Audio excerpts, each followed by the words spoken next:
সবাই বলে না একটা মেয়ে খারাপ হওয়ার পিছনে একটা ছেলের হাত থাকে। আমি তো বলবো একটা লয়াল মেয়ে খারাপ হওয়ার পিছনে তার 12 ভাতারি খানকি মাগি বান্ধবীর হাত থাকে।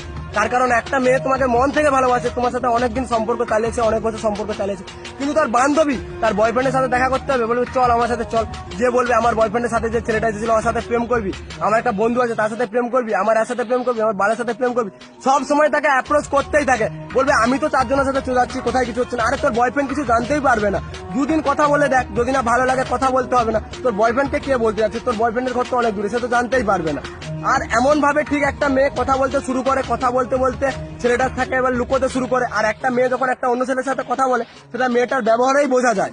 বাট মেয়েদের বুদ্ধি আটুতে থাকে, এমন এমন কাজ করে, ছেলেকে ব্লক করে ফোন করবে, ফোন করে বলবে যে বাবা ফোন করছিল, রাত 12টার সময় বলবে যে মাসি ফোন করেছিল তাই অন্য করে ব্যস্ত ছিল।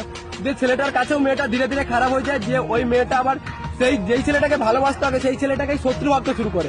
কারণ সেই ছেলেটাই ওকে এবার প্রত্যেকটা জিনিসে বাধা দিতে, সন্দেহ করতে শুরু করে। যে ওই মেয়েটা এবার অন্য একটা ছেলের সাথে যখন দেখা করে যখন ওর সাথে কিছু শারীরিক কিছু করে নেয়, করার পর তখন মেয়েটা আগের যে ছেলেটাকে ভালোবাসতো তার সাথে ব্রেকআপ করতে চায়।